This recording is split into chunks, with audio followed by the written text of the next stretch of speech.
In his wildest dreams, Command Sergeant Major Bradley Jones never thought he would make a career out of the military. Through the setbacks, the disappointments, and the trials, there were many life-changing moments, including the death of his first wife when he was 37 years old and had three young children. Now, many of us are going to relate to Bradley's story in a very different way, but each of us will be encouraged by his interview. Have you ever felt like giving up, quitting, throwing in the towel? Welcome to Never Ever Give Up Hope featuring Carol Graham. She's an author, health coach, and motivational speaker. Backed into a corner multiple times in her life, Carol shares with you stories on how she overcame some of the toughest obstacles a person can go through in life, but refused to give up hope. Rather than admit defeat, an opportunity was presented, and it involves each and every one of you. Carol will feature spectacular guests who will share their messages of hope, encouragement, and their inspiration to prove why life's adversities only make you stronger. And now, welcoming the host of the show, here's Carol Graham. Bradley Jones, Command Sergeant Major, enlisted in the United States Army in 1984 and served until 1988 as a ground control approach radar repairman. Upon completion of his initial enlistment and a break in service, he joined the Utah Army National Guard in 1993. His military awards and decorations include the Bronze Star Medal, Army Commendation Medal, Army Achievement Medal, Good Conduct Medal, Armed Forces Reserve Medal, Afghanistan Campaign Medal, Global War on Terrorism Service Medal, Army Reserve Component Achievement Medal, and the Master Aviation Crewmember Badge. Wow, those are lots of things to hang on the office wall. Then Bradley, during his civilian career, he now works for the FAA as an airway transportation system specialist in the Service Operations Center of the Salt Lake Air Route Traffic Control Center. Wow, I am impressed. Good morning, Bradley. Good morning, Carol. How are you? Did you recognize the guy as I was reading off all those medals? Sometimes when I see that list, I think, especially the Bronze Star Medal, like people ask me about that, and I've told them I didn't win that award. My soldiers won that award for me. Excellent answer. Excellent. I understand that. So let's start with the story that I know my audience is waiting to hear, and that is what happened when you lost your wife. Well, one of the main themes found in my book, and I know we'll talk about that later in the conversation, but is adjusting to a major fork in the road in one's life, and you can't really have a bigger fork in the road than to suffer the sudden and unexpected death of a significant other, and in this case, my wife. We'd been married, I think, 11 years by that time, and um, I'd never experienced from one moment to the next in my life where all of a sudden your life, as you knew it, sh- shifts 180 degrees, and just changes in the blink of an eye. And I think for the first probably 4 or 5 months after her death, I had one thought that just kept coming back to me, and that was just, I can't believe this happened to me. I can't believe this happened to Mm, me. And I think, you know, and like I said in my book, I talk about the points that we all reach in our life. I mean, who hasn't had a major shift in Hmm. direction? You think things are going a certain way, and you're looking ahead as best you can, and then all of a sudden, the scenery just absolutely changes. And um, and I think one of the things that I really feel strongly about is that, um, as painful as some of those things can be, there's always a silver lining in those experiences, and I would not be the person I am today had I Hmm. not gone through what I went Right. through. And how did you handle it? After the initial devastation and you have to get your life back together, you've got three small children who are depending on you. How did you do that? You know, I honestly, there was several points during the months following her passing that had I kind of stepped back and I looked, at um, my life from a certain perspective, and I realized that I had amazing friends. I had amazing family members who absolutely stepped up and just, you know, made incredibly impactful, gave service to me, supported me. I I never I never had a time when I felt like, like the Savior had his hand on my shoulder, like I did when I went through that experience. Like I felt like so many times like somebody was walking beside me with their arm around me. Which gave you peace? Absolutely. That's the kind of peace that transcends all things. That um, it's not coming from me. It's coming from elsewhere. Now, there are going to be people in the audience who will relate to that part of your story. Do you have something now going forward that you can remember going backward that really, besides the knowledge of having, your Heavenly Father with you, is there anything else that you did or that you can give as advice to someone who may be suffering like that? I mean, absolutely. There there were so many things that occurred throughout the months following Randy's death. Experience where um, one of my best friends called me from Iraq, from Balad, Iraq, in the middle of the ground war in 2003, and um, to find out how I was doing. And it didn't occur to me until probably a number of years later. I thought, I didn't get a hold of him. I wonder who got a hold of him. And so one night over dinner, I asked him, "Who told you that Randy passed away?" And his his wife, who was in Germany, he deployed with a a regular army unit out of Germany. His wife had a dream in Germany. She called him on his satellite phone and said, "Call Brad, something's happened." Hmm. And that, I mean, that kind of stuff lets you know that, Heavenly Father knows each one of us. And, um, that comfort and that knowledge, I think, is, what, what got me through and what can get other people through some of the toughest trials that of this life. Well, thank you for sharing that. I'm sure that that triggered memories as well for you. So, moving fast forward, why did you join the military initially?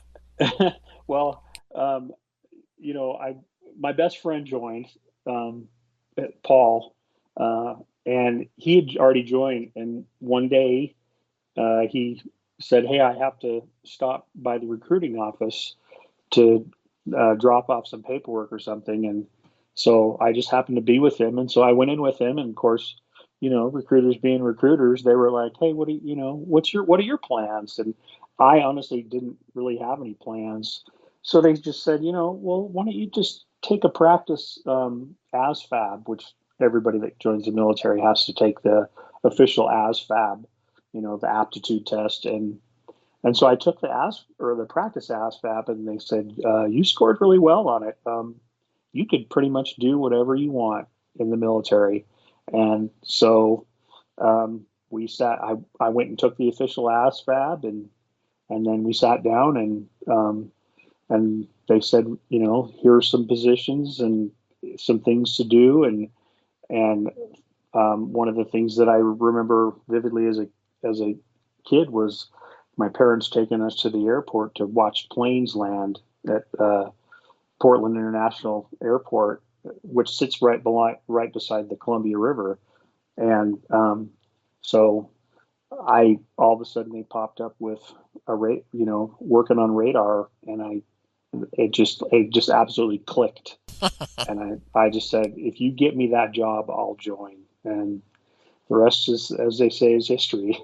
You did quit though at one point, didn't you? And then Mm-hmm. re-enlist. So what happened there? When I got towards the end of that 4-year enlistment, I really wanted to follow in my brother's. I have one older brother, and he'd served a mission.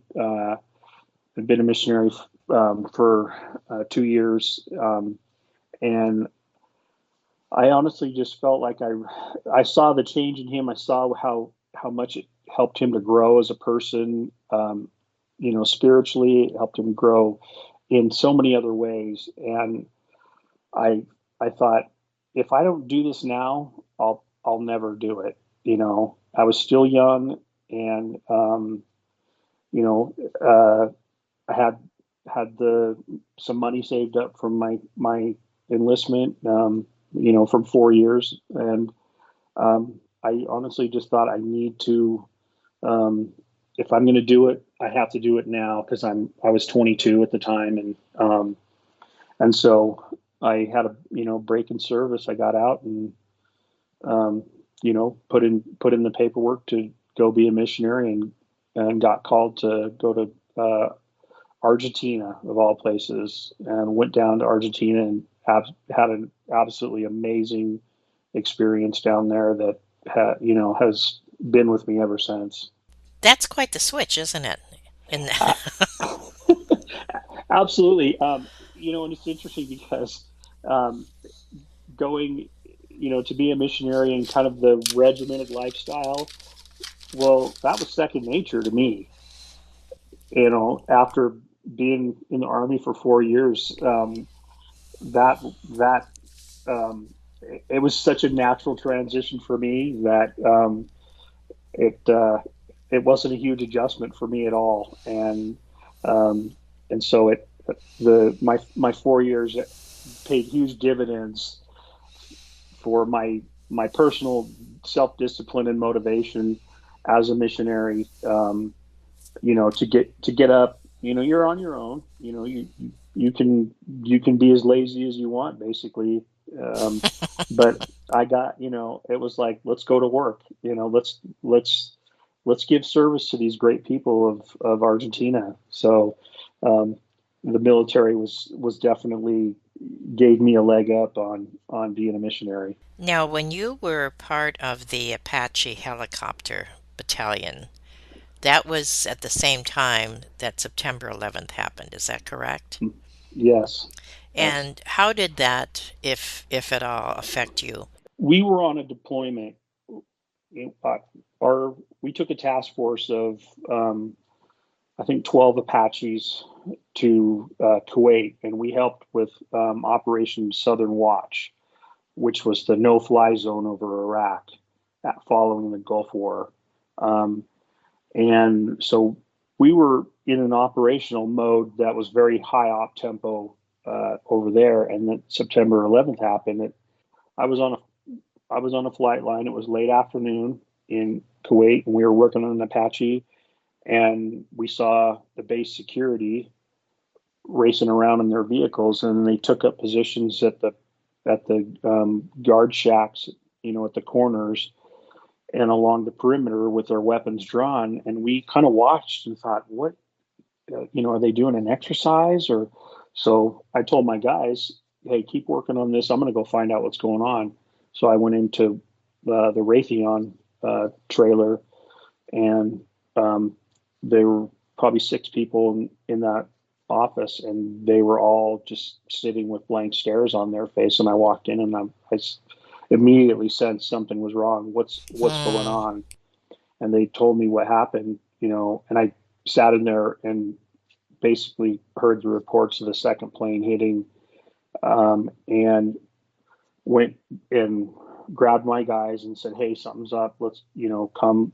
Got my guys together, talked to them, and just, said, "Hey, I remember my grandparents talking about Pearl Harbor and what a national shock that was to everybody in America." And then we went over to get something to eat at the chow hall, and I just remember seeing people in the chow hall. I mean, normally the chow halls, got conversation. There's a level of noise of conversation going on, totally silent. And all these, huge big screens up on the walls, all, Fox News, CNBC, MSNBC, all these news programs showing all the footage and stuff.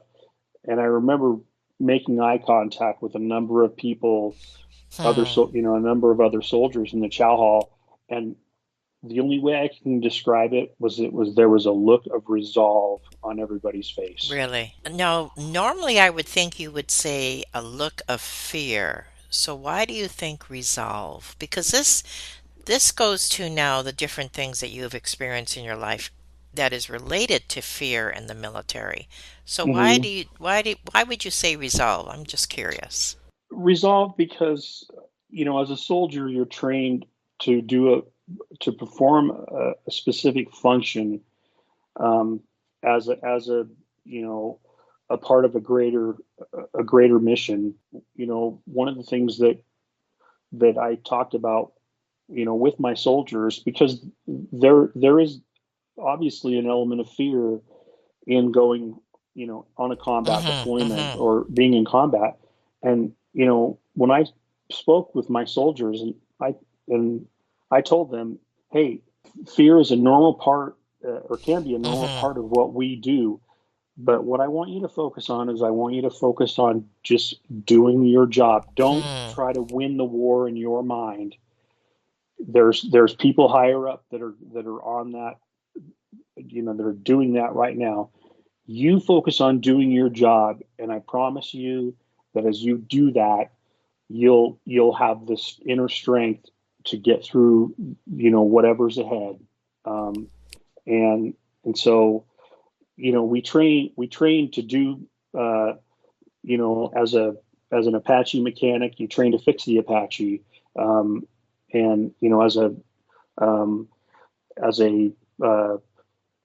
armament guy, for me, personally, that was my job. We took care of all the electronics on board the Apache, all the weapon system. We loaded the weapons and stuff. And so when you train and do that over and over again, if you find yourself in combat, your training takes over. And so, the resolve was just, I have a job, I know how to do it. And I'm being called on now to actually do it for real.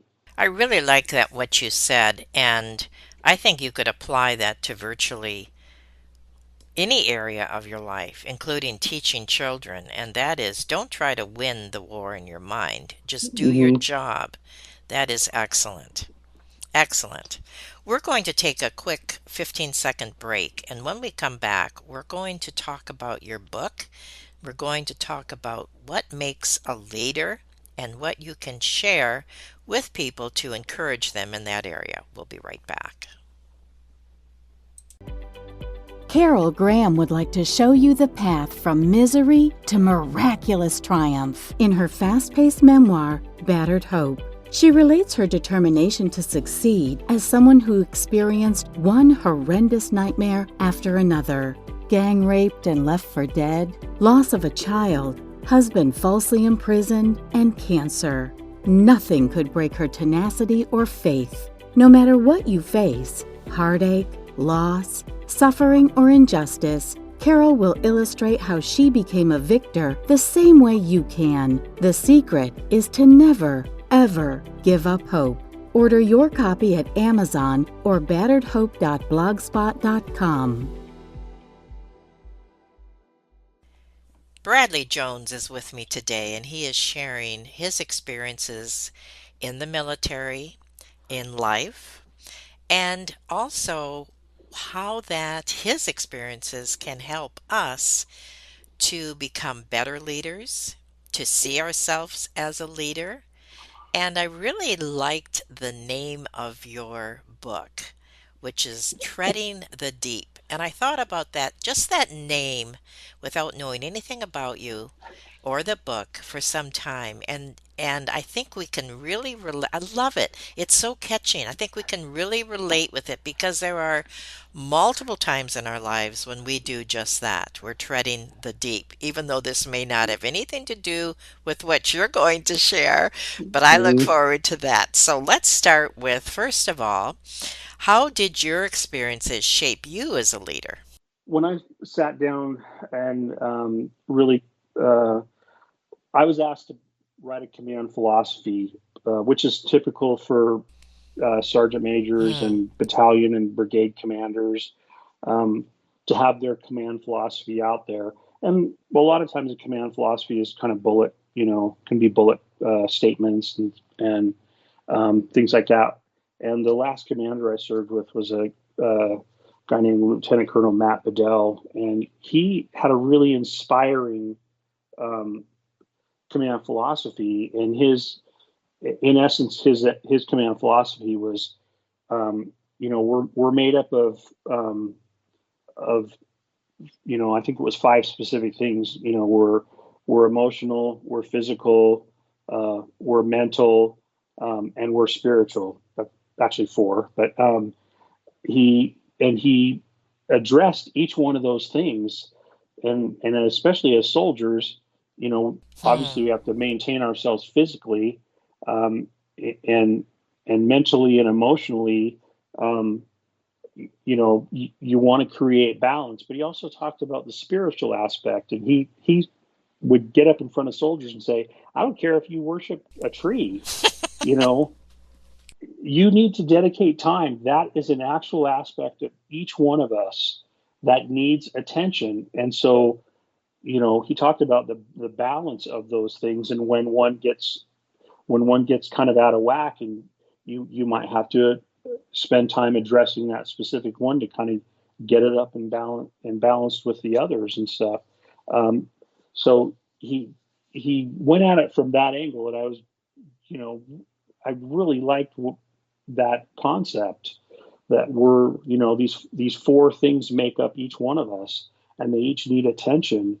And so I started thinking about my command philosophy, and then it kind of, I had, as a command sergeant major, you're frequently called on to speak to soldiers in large groups, and one of the things that I did from early on was I talked about some of the things that are in my book that are, I laugh about them now, but they were extremely embarrassing experiences when I was a young soldier, as a way to kind of bridge the gap between me and these young soldiers, and say, hey, I was no different than you. We put our pants on the same way, and to make a connection with the young soldiers, and to basically say, if you think that when I was in your shoes that I ever thought that I would be where I'm at today, you've got another thing coming. And but I wanted to let them know that I would Hmm. never ask them to do something I wouldn't be willing to do myself. And good leaders lead from the front. Good leaders Hmm. empower others. They divest their power, um, and poor leaders consolidate power. And um, and so as I started to think about my command philosophy, and the stories that I had told, because I'd get soldiers that would frequently come to me and say, hey, Sergeant Major, can you tell us that story, you know, Hmm. that you told before, about when you got kicked out of that leadership school, and, graduated with the most demerits in the history of the um, NCO Academy at Fort Bliss, Texas. And so those stories resonated, and Right. from there it just kind of went like, I got to. It was going to be a pamphlet at first, and then it Oh just my like word, exploded. really? Yes. Huh. Okay, so who is it written for then? Well, it was written for my soldiers and those that I had served with over the years as a way to say thank you and as a way to inspire others in their path in life. Initially, like I said, it was going to be a pamphlet, but one of the things that happened was I went through the Sergeant Major's Academy, which is a 2-year course, and I wrote numerous papers, and a lot of them were um, what they call personal experience papers. And so they kind of just left it up to you. And so I wrote about the things that happened to me that helped me grow as a Mm. person, Hmm. that taught me some very important and sometimes some very embarrassing lessons. And some of the humorous things. And so I had this huge body of work already, and I just started to kind of consolidate it. And then I just started to kind of connect them up. And that's basically was the rough draft for, um, it was well beyond a pamphlet at that point. So it's relatable. Absolutely. Absolutely. It shows one of the main themes is just that I was not the smartest soldier. I wasn't the most physically gifted soldier. You know, I was an average soldier, um, and I just stuck with it. I just stuck with it. Who should read it? Um, Anybody that wants to be inspired about um, overcoming life's experiences. The one thing that I've heard over and over again from those who reviewed it, and many people have gone on and given me fantastic reviews on Amazon, is if you've never had any affiliation with the military, it will be like uh, a roller coaster ride with me, beside me through a military Hmm. career. So if you've never had or known of what going to basic training is like, it will give you a front row seat. And so many people have commented that they felt like they were standing right beside me on the journey. So it's an account, but also I'm assuming it's inspirational. Would you say that? Absolutely. Absolutely. One of the things that really was an amazing experience in writing a book was I was paired up with an amazing editor, and she is very much responsible for the storyline throughout that book, and she helped me to see how to establish the storyline, and then you just hang everything off that storyline. And um, when we were about 3/4 of the way done, she commented to me that this book is going to make people.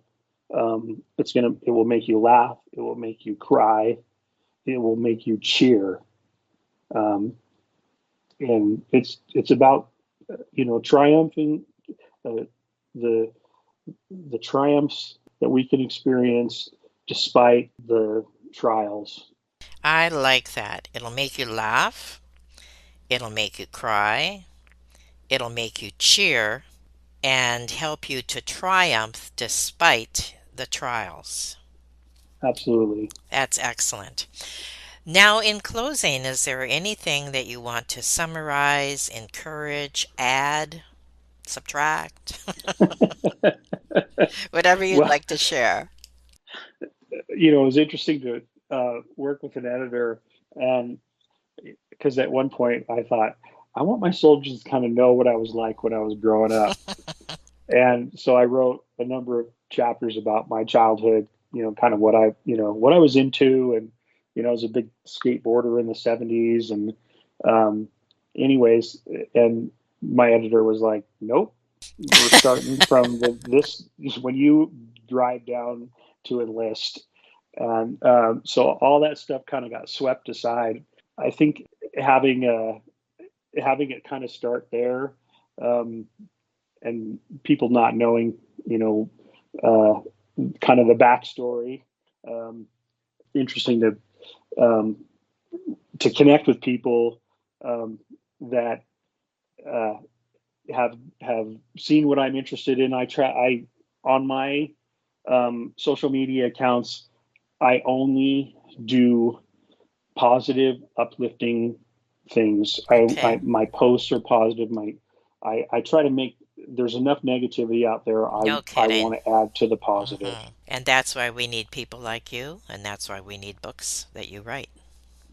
So I Thank you. thank you. Well, this has been enlightening, and it certainly has been encouraging, I'm sure, for the audience. And hearing things from your perspective, from the military, it just gives it an extra punch. So I really appreciate what you shared today. And again, this book will make you laugh, will make you cry, will make you cheer, and help you tell you how to triumph despite your trials. A message we all need to hear. Thank you so much, Bradley, for being on Never Ever Give Up Hope. Awesome. Thank you, Carol. It's been an honor. Thank you for listening to Never Ever Give Up Hope, featuring Carol Graham. Did you know that most people succeed because they are determined to? Quitting was never an option. Carol loves your comments and will respond to each one. So please subscribe and review this podcast. A rating of 5 stars would be outstanding and appreciated. Remember, if you are still here, there is always hope.